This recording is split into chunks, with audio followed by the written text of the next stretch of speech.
media practice in Zambia.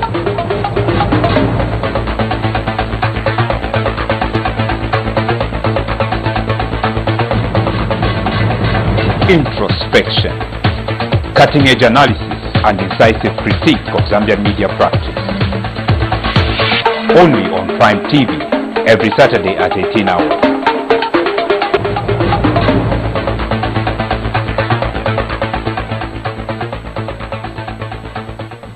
Hello, greetings and welcome to Introspection week number 39. I'm saying hi to the German, and today happens to be the night for Peter Tosh night, which are supposed to happen September 11th. So it's being celebrated today at Mundawanga. So we are saying yes hi to the Rastaman.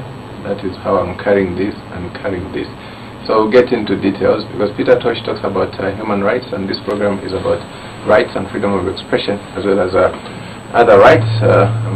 Unlike Mark, who only believes in freedom of religion, and Zambia is a Christian nation. I want to provoke him like that as a way of welcome. Mark, welcome to the program. Thank you so very much, comrade, and good evening, viewers.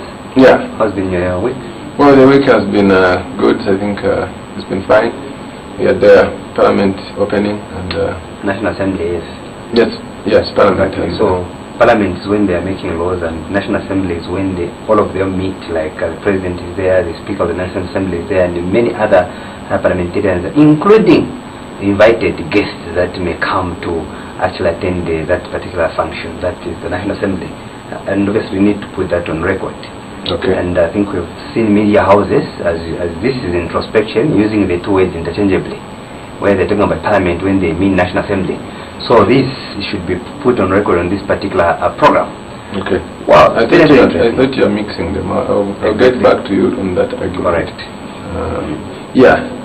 Okay, so this is what happened. I think there's also the issue of we will not scroll the newspapers, but I think we have the newspapers. I'll show a couple of them as we go through. But one of the issues is that as the president was meant to speak, the UPND boycotted and within their rights, and then there's the issue of the petition, and something that is ongoing. I think we need an update of that. And the HH tried to visit prisoners. He was blocked from visiting prisoners, and then they want to put him back in prison for himself for visiting. That is interesting. The iron of it, the drama that is being caused. Also the issue of the police being required to be professional, and it's interesting that the police are acting very well. I think following the law without their salaries. It's an interesting thing. I think police are working under very difficult conditions, and somewhat don't expect them to follow the law or to enforce the law as should be. So those are some of the issues I kind of picked up in the weekend. Correct. Yeah, I could picked something similar to that, in that we see the opposition, the leaders being stopped from visiting their political party detainees, and further stopped from even associating with their family members at their homes. And I think so it's easier to arrest them than to allow them to visit. They were actually summoned for an lawful assembly, and you have all those things. Then the fortunate situation usually is that you cannot be convicted for unlawful assembly. Think you of that because of the human rights perspective. And it is a pity that just like we have talked so much and very highly of Shishita, which is unconstitutional, it's not there in our laws. That's the same way we talk about unlawful assembly. You cannot be given such an offense and succeed because of the fundamental rights and freedoms of freedom of assembly. But you cannot have, I'm trying to put something in perspective. The confusion that come alongside the police service, sometimes misinterpretation of the law, misapplication, and misapplication of the Public Order Act as well, where it's a matter of procedure. When you are dealing with procedural law, criminal jurisdiction does not arise, especially. It's a matter of procedure. Yeah, which I can assist by, this is the newspaper I think that you are making reference to. Exactly, it just turns up at Kamufisa there, and on the Copper Belt, I think, where their provincial chairperson is Marambo and 7 others. And I think it's very also gratifying to note, Kaseva, that one of them was arrested for simply visiting the detainee.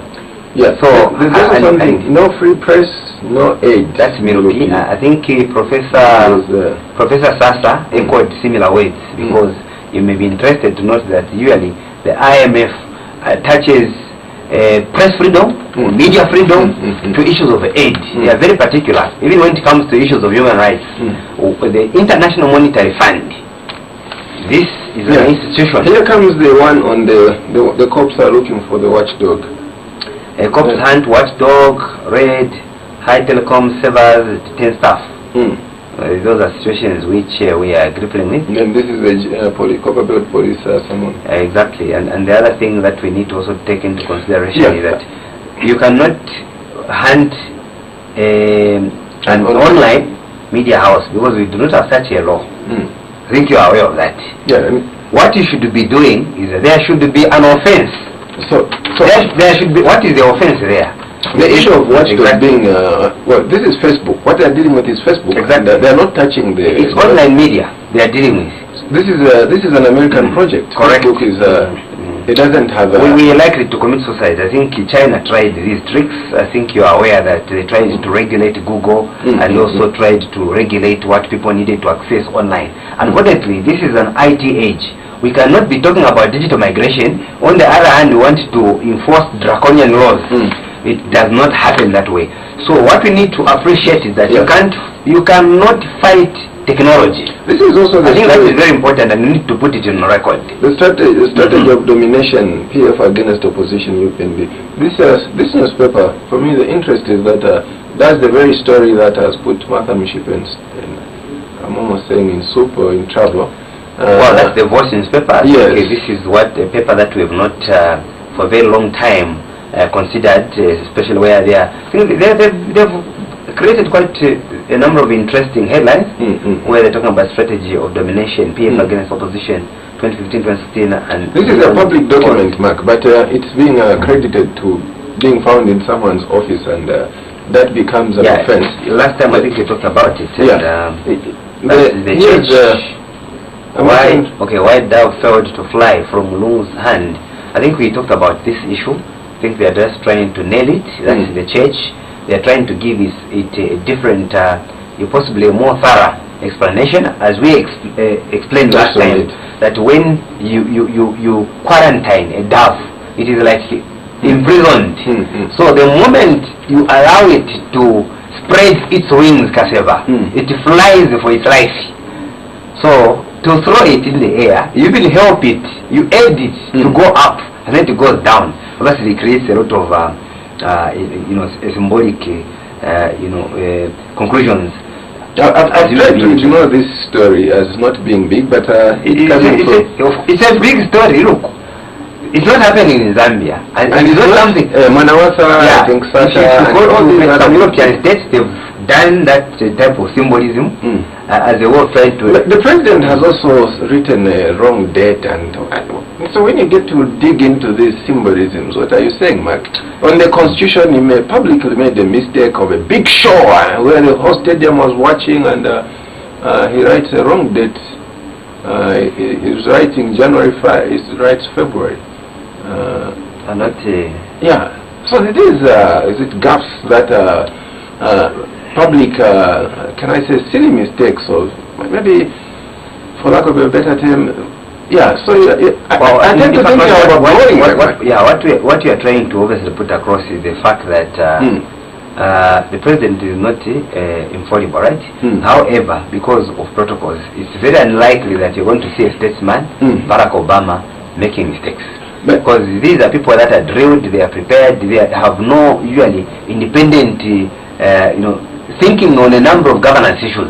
Things are done for them, just like his speech is written for him by somebody else. Okay, so reading and exactly, you just read. Exactly. But someone was actually teasing that the dummy president does better than the real president, or the junior president at ZNBC does better than the real president, because they are trying to say... You are talking about the junior president show? Yes, which shows as a TV show. Because what they are trying to say is that the president is not taken through these processes as orientation, like we had, which is this week of the US presidential debate.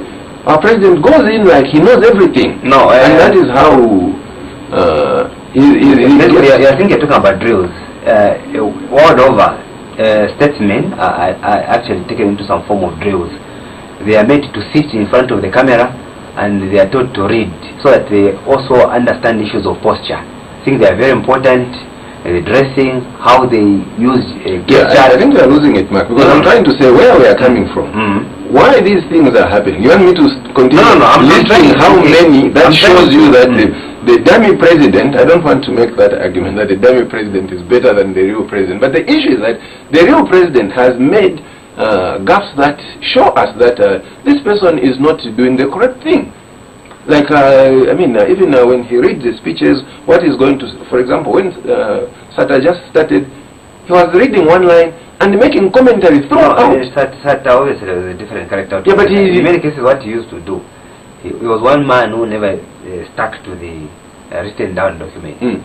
He would be reading and then he dressed. Meaning he didn't prepare. He didn't. It was also the character. No, but it's no, because that's what we're trying to talk about. It's also the character. I think all of us understand Sata. We'll still come to the speeches. When it comes to protocol. You remember one time I think he was visiting one of the East African states.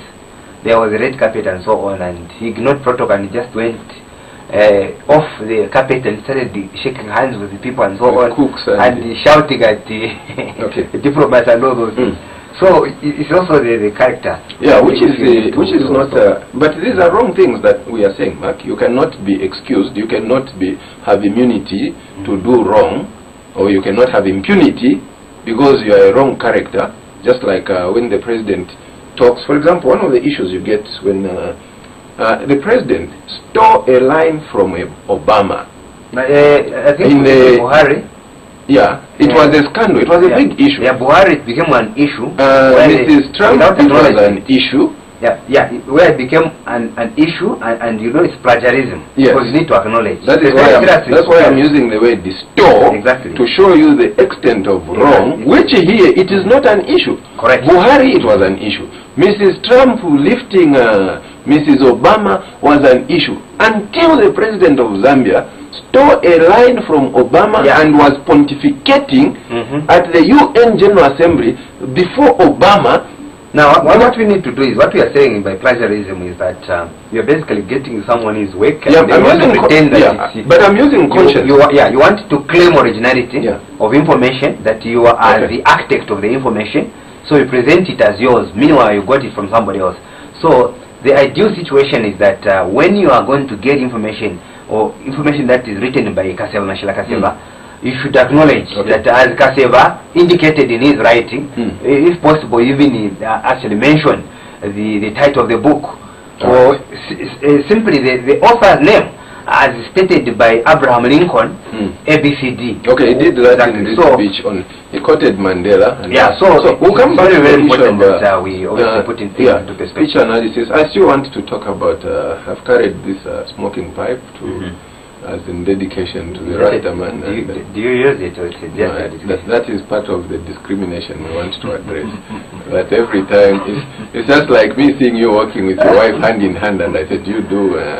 no, I don't think the two are different. No, it's the same thing. That when you see a person with hair, you want to say, do you smoke? Is that a smoking pipe or a smoking stick? What is it? It's a smoking pipe. Okay. Yeah, so I'm just trying to... The other one I think we'll come back on is, there is a big funeral in the SDHH. There's Dr. Riley. Yeah, nothing is happening. I mean, I'm saying, what country are you, Mark? Okay, church talks about the life after, but I think we still want the life before, and I'm so concerned, and I think we should be attending that funeral. That is a very big event happening. I think we have actually, the wife was the boss at ZRA. Yeah, let's just take a break and then we'll pick it up from there. Introspection. Hello, welcome to Introspection, week number 39. This is a week in which we are starting it on Peter Tosh note, because there's something happening. Peter Tosh is about human rights, and that is how we are bringing in Peter Tosh. Peter Tosh wrote a song which has been used as a UN anthem, Stand Up, Get Up, which if you have some music in you, you will see that there's our national anthem kind of rhyming with that, or is it kind of agreeing as we say, stand and sing of Zambia, proud and free, and get up, stand up, and you fight for your rights. And the issue of individual rights as human rights, and that is how we bring out Peter Tosh. Equal rights, apartheid, those are some of the titles. Legalize it, for me, I stand on decriminalize it. There's a big difference. Legalize is to give power to the state to tax it and to start controlling the business and arresting smokers still.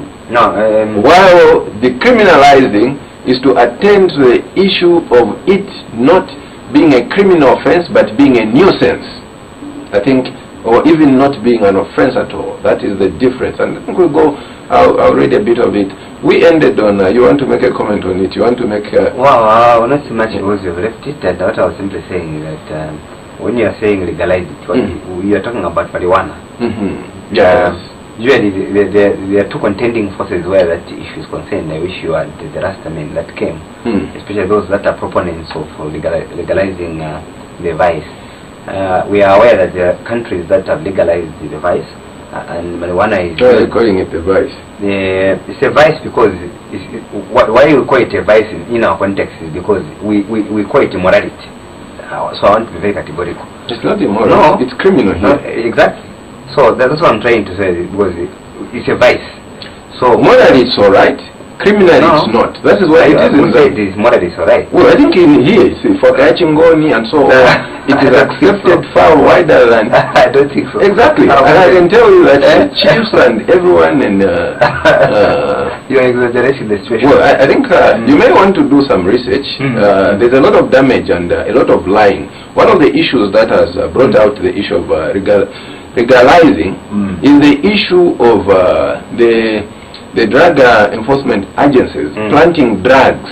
Even you, they can plant drugs on you, and you know those stories. Exactly. The issue of finding a seed and giving you a carrier bag full of chamba, the same thing like you are asking me, do I smoke? So someone will bring out a story that I smoke and they was found with chamba. Well, and to be very difficult for it. Exactly. So the issue of abusing the law and abusing human rights, when you mean to protect... it's not a human right, because it's illegal. No. No, we are saying being in possession of... You just mentioned that it's a criminal. So what we are saying... So it's not criminal to plant drugs on me? No, there are two things that we are talking about. He that alleges must prove. If you are able to prove that I planted... Okay, there are cases like that. Exactly. We have heard of such cases. If you are... Well, I've followed up cases like that. Correct. But what I'm saying, if I want to prove that I planted, then it's up to the prosecution. Well, I think the issue is that, as we come back to the issue of actually the Constitutional Court and the impeachment, is that there is a way that the state is almost allowed to break the law. Yeah, I agree with you. Especially they have abused, and that is where the issue of abusing human rights, when you are trying to say there is drug abuse. For example, I've talked about this program. Nothing has been done, Mark.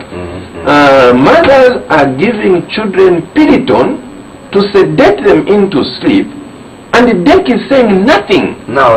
Over-the-counter drugs. Exactly. The issue of prescription drugs being abused, and nothing is being done. Or even when they are not sick, the children are not sick. Exactly. No, I think that is wrong. No, that is trending. Exactly, that's wrong. There's a huge buzz out there about it, giving a baby because the baby is giving problems to sleep. You don't want, so you that is you knock them out. Actually criminal. But it's happening. Yeah, but if you have mentioned, it's important that you that's what I'm telling you. Like, we have said it on this. Exactly. On here, it has been going on. Piriton is being abused. A lot of prescription drugs are being used as a over-the-counter drug, and nothing is being done. Just like their children's rights, I think young ones need to be protected as well. Okay, I think now you raise one very important issue to do with abuse of human rights.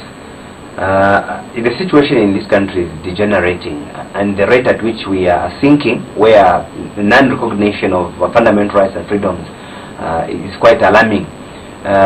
Issues of trumped-up charges, where today I'm arrested because I stopped from visiting me for no valid reason. I can't be given police bond. I can't get bail. The state why they even want to stop, the court from bondable. You can't get. You have no access. A bail offense is almost police bond. They can't give you. Correct. So I think the situation that we are getting into is very serious, where people have been reportedly dismissed on account of their tribe.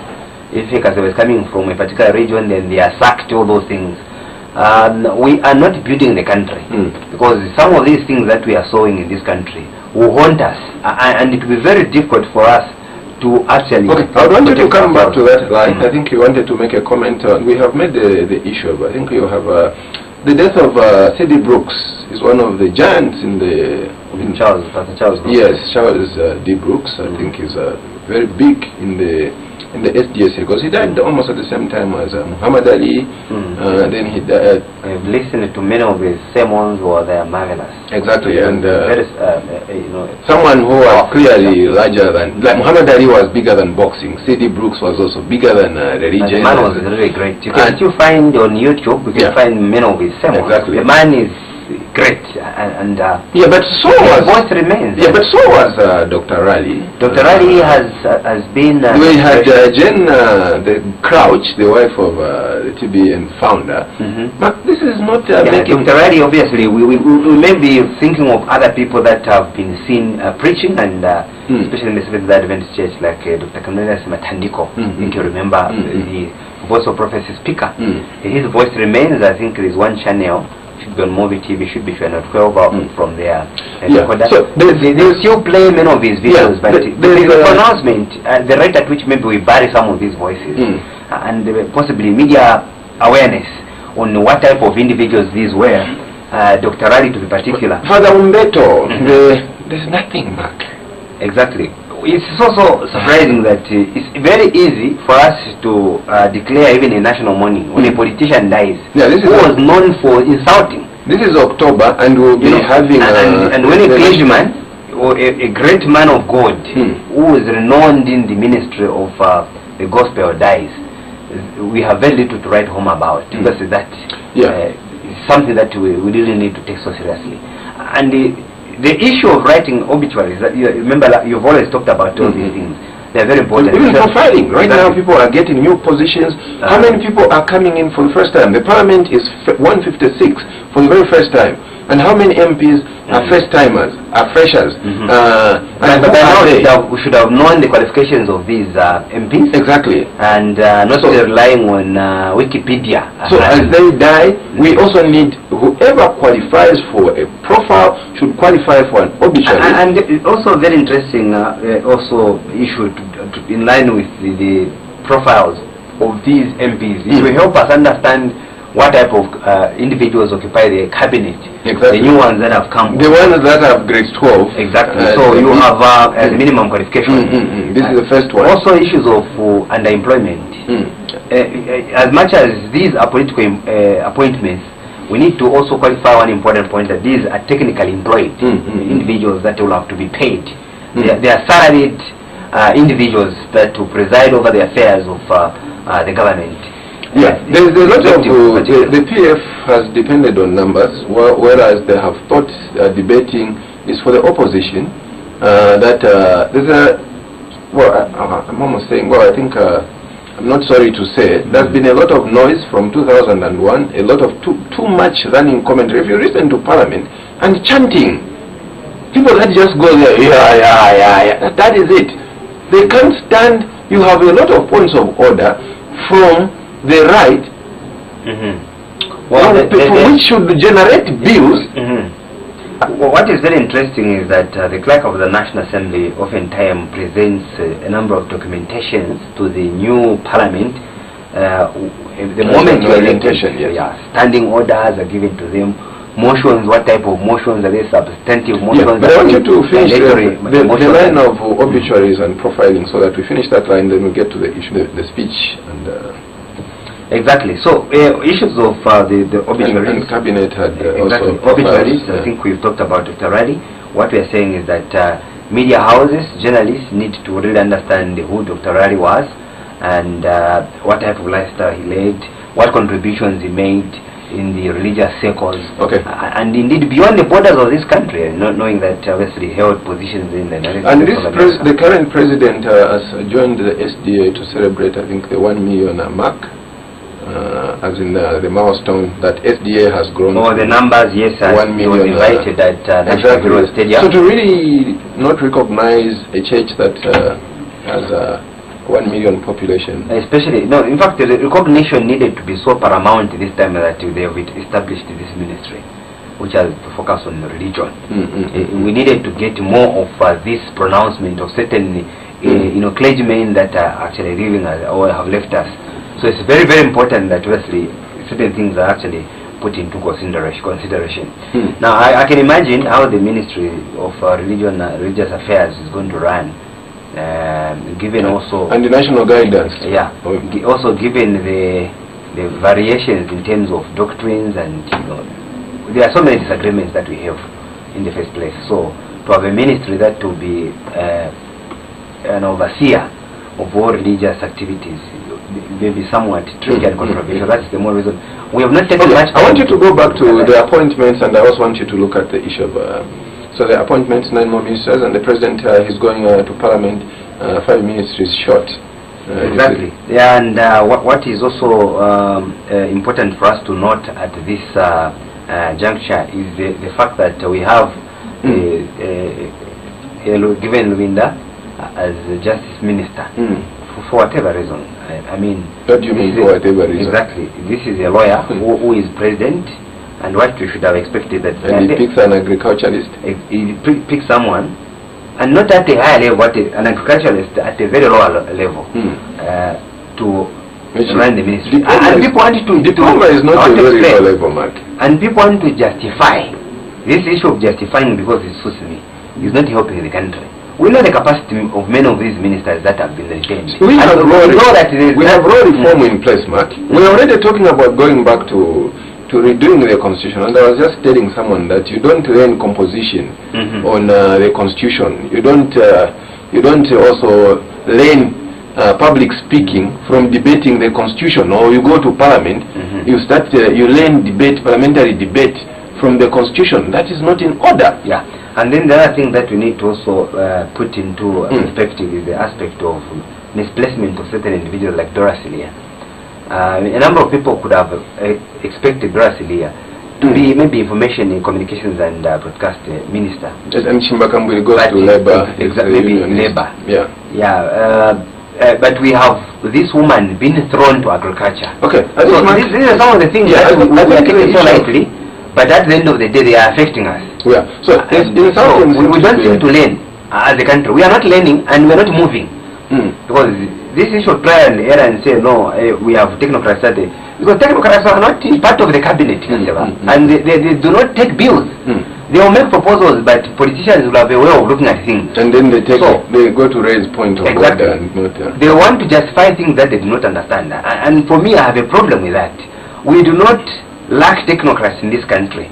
So it's important that as we wind it up, Mark, I'm also having difficulties with the opposition, especially the UPND. They're not coming out as opposition. Opposition is to really get to see and offer yourself as an alternative, as opposed to be watching things and being caught on the back foot, and all the time you are overtaken, you're beaten to the punch, you're beaten to everything. Yeah, I think we'll come back and look at that as you get to zero in on the issue of parliamentary resumes Tuesday, and the UPND walking out, and boycotting. Yes, boycotted, and the PF taking the left, meaning in Parliament when you go to the left. And technically, how many MPs were there? I think the issue of I think minus 55. That gives minus 58. Yeah, 156. So it comes down. Well, not 156. No, plus 8. Yeah. 164. The point I want to make is that technically, when you go to the left, I think you have defected. That's what it means. Yeah, because what happens is that you have also independent MPs as there. Okay. Now I want to say the PF trying to say let's go to the left to fill up the seats means that technically in Parliament you have taken yourself to, you have defected because you have become opposition. There's no way you can fill up seats when you have a capacity. You can't fill up seats by shifting seats. That was really childish and uncalled for, and they needed to respond to that much better. Yeah. So let's take a break, and I want you to nail some points on this matter of how far this can go. We'll meet on the other side. Introspection. Yes, greetings. I'm almost saying yes. Greetings in the name of His Imperial Majesty, the Most High, Haile Selassie the First. That is the Rasta greeting as it is happening this evening at Munda Wanga, I think it's been happening from about 15 hours. Last week, Mark, it was happening in Monze. I don't know if you know any song. I think for me, I know a bit of Jiabiro, which you don't get to know.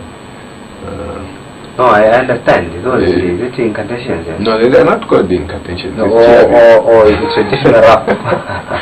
Yeah, so there's a line which goes like Jabwa Jabwa, Kulira kwa mehinko kwa aliata. Dime Jabwa Abwa. What's the meaning of that? Kulira kwa mehinko kwa aliata.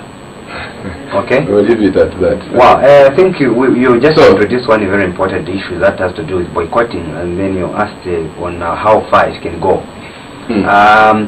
Technically, because there are technicalities, when it comes to, for example, bills, passing bills in Parliament, and then you assume 58 MPs are out, and then you have about, is it 14 independent? 3? Yeah, somewhere there, but then 3 MMD, 1 FDD, then you have about, is it 80 or 88 for PF? You need 2/3 majority to pass the bill. Okay? So if you are asking how far it can go, if the 58 continue boycotting, it means the bills will fail. Yeah, but I'm looking at the order paper is that on Tuesday they will start to debate the presidential speech, which the UPND does not recognize, meaning that the PF by themselves and the independents will have to debate that speech as they wait for the budget speech. There's a type of motion, of course, which allows these people to begin, debating that way. That is, in a way, we may talk about it as a subsidiary motion, which basically is dependent on the substantive motion, and it's subsidiary in the sense that they will debate the speech and they'll bring in all those things and certain technicalities that they got and clarifications and so on. And it will be very interesting that the number of... I wanted to bring in this, Mark, because what I'm trying to push you forward as you fast forward is that if you don't recognize and if you feel the lack of recognition for the UPND is to do with what they think the president has violated the constitution, and the violation is actually coming out of how the president conducted himself in the petition, which then moves because the constitution came from this same parliament, and the parliament is mandated to protect the constitution. And when a president who is not constitutionally recognized by a portion of parliament, it is obliged, that portion is obliged to move an impeachment motion, and by the figures, the calculations you are doing, the UPND has the numbers to move an impeachment motion. In fact, an MP, as according to, if you get it as by article, you can bring it in as 108. Maybe you can read it. Yeah, of course, an MP can obviously raise that type of motion, because like I mentioned that there are different types of motions. We may be talking about the electoral motions, substantive motions, motions. So when the is a violation of a provision of this constitution or other law, this line rhymes with how an election can be petitioned. Exactly. So a petition and the impeachment are coming almost in the same. So basically the undertaking there is that the constitution is trying to bring out the procedure to take where the law or the constitution has been violated. For example, by the head of state that is liable to for impeachment. And there is no excuse for that. A motion can be brought before the court of law. They can before parliament. I mean, parliament. Say, and then the motion can be debated, and the voting can take place to a certain extent. Exactly. So what we are saying here is that there is a lot that is at stake. As you may be aware, that there are 3 organs of the state. We have the judiciary, of the executive, we have the legislature. So the one that you are dealing with, which is exercising that power that you are trying to bring out in the legislature. Now, the way these organs of the state keep each other in check is by undertaking such type of decisions, where they raise a motion on whether the president who comes from the executive organ of the state is acting within the ambit of the law, or he broke the law. So in other words, the legislature in that particular clause tries to check the actions undertaken by the chief executive. So that's how they keep each other in check, as propagated by scholars like Nwabweze. Yeah. So let me I wanted to add for you here that B, the first one is a violation of provision of the constitution or other law, which we said also applies to elections. Then the second one says a crime under international law. Now the word international law assists us on the argument of whether the ICJ or is it ICC? When I talk about the international law, you may be interested to note that Zambia is a signatory to a number of international laws. These could vary from regional laws, such as maybe those that come under the umbrella of SADC, those that come under the umbrella of the African Union, those that come under the umbrella of the United Nations. So there are, for example, for the UN we have what is called the UN Charter. In other words, this is basically a document that has the fundamental principles which have to be adhered to by all member states. And Zambia happens to be a signatory. Now, when it comes to the enforcement of these international instruments, there is a procedure that has to be followed. In other words, these laws have to be domesticated. For example, when you're going to talk about universal human rights, not all the universal human rights have been domesticated in Zambia. We still have challenges with the domestication of certain laws. For example, you have talked about gay rights. Under the UN, those rights, those are recognized as rights, human rights. Are you following that? To which we are a signatory. But in Zambia, it is still criminalized, just like in Nigeria, it is still criminalized in a number of so. In other words, they have refused to domesticate it. So when they refer in this constitution to international law, we are basically talking about those laws. For example, when we defy diplomatic etiquette, we try to interfere with the running of the affairs of another country. You are basically breaking international law there. And usually they may actually take you to the International Criminal Court of Justice. I want you to. I'll get you back to really say going forward. There's another point which I feel I have to nail, because obviously it is creating a lot of confusion. You also quoted the ICC. The International Criminal Court, you underline the word criminal, deals with criminal law. So criminal law has to do with anything that you do to a fellow human being. In other words, you're basically dealing with humanitarian issues or human rights. You can use the word human issues, humanitarian issues, or human rights. By human rights, for example, you have the right to life. You've heard of presidents that have been taken to the ICC for crime against humanity. Crime against humanity. Crime against humanity. The death of Mapens. Crime. Give me one example. Crime against humanity is basically taking away life. That's the right to life. There is also the right to be heard, as the opposition are talking about it.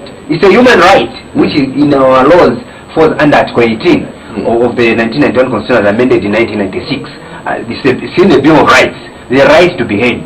So that becomes the humanitarian issue. I wanted you to combine, as you finish that line, because we are picking the line of the possibility of the motion of impeachment. The PF, on the PF side, there is the issue of amending the Constitution, changing it. I don't know where they want to change it to as a result of the same election. Wow. I want you to finish on that one as we get to now the speech. That's what happens mostly when you have a document in place where there was no legal framework, and we made it very clear. You find they passed laws, certain laws, because obviously people wanted votes. They wanted, this is a document which called the head of state to spend millions of kwacha at Hero Stadium simply to append a signature. To miswrite it. Exactly. Now, to go back to the drawing board, to begin tearing it apart, will be cheating. We amount to cheating, because you have duped the people of Zambia that you deliver the constitution which other presidents, you campaigned on that premise.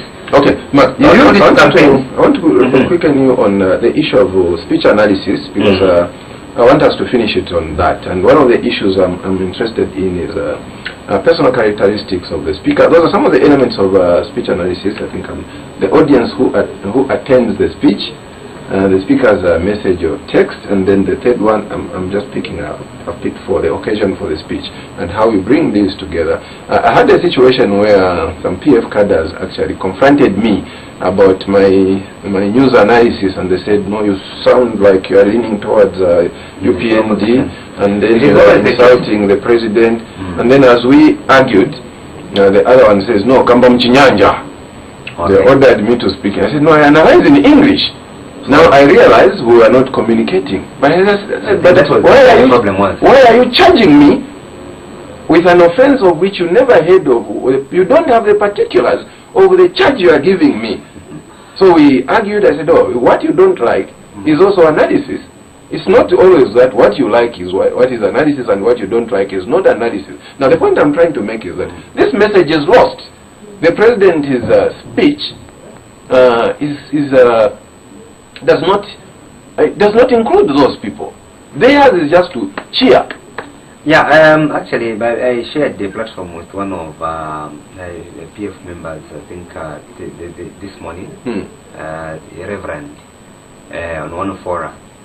What I've noticed about Zambia's politics is that people are allergic to criticism, and in many cases they call it constructive criticism when you agree with them. But where you challenge them that this is wrong, and then you provide an ideal, that is not constructive criticism. And there is also a deliberate misuse of the word politicking. You've heard people say, no, it's not time for politics, it's time to work. You know, you cannot divorce politics from a politician. Yeah. You have politicians in the government. They will politicize everything, whether you like it or not. And then even the projects that they are running is politics. They will tell you we need to deliver. I think you heard even in the speech, when the president was appointing ministers, he made it very clear that you make sure that you read and understand the manifesto of PF. Otherwise, you cannot divorce politics from any governance issue. So people are being swayed because they are being taken advantage of by certain individuals that feel that they can tell them, they can go on a national television and tell them, stop politicizing things. Let us forget about politics. And I wanted you to go through the speech. The speech hasn't had any impact, can I say that, to another extent. Well, I was not keen on it. To me, if you can allow me, I think technically as an analyst, it was boring. I don't believe in almost everything that he was saying. I don't think he meant it. As the Americans say, talk is cheap. There's really nothing of... I was talking to someone about presidential speeches. He was trying to obviously state that obviously what came out was very nice, the wedding and everything. And I brought out a realization that the reason why presidential speeches are generally good is because they are written by other people, for him. By techno. And they have to be interesting after all. Now, so what I tried to bring out is the realization that we therefore need to focus much on the policy document, which is the budget. Now, the unfortunate situation and circumstances that we have been presented with as a country is that even the budget is not respected in this country anymore. You have a situation where the budget is passed. The projects that have been I wanted you to read in even the issue of consistency, because for example, you have the SATA speech, the last speech, which was a scandal. He had a very short speech. He read just part of it. Then the president, right now, this speech is slightly shorter than, by about 4,000 or 5,000 words, shorter than the last speech that he made. And then the issue of he has promised 1 million jobs after the failure of the 500,000 jobs and all those things. The issue of really making these people accountable through their ways, which that's what cadres are itching to hear.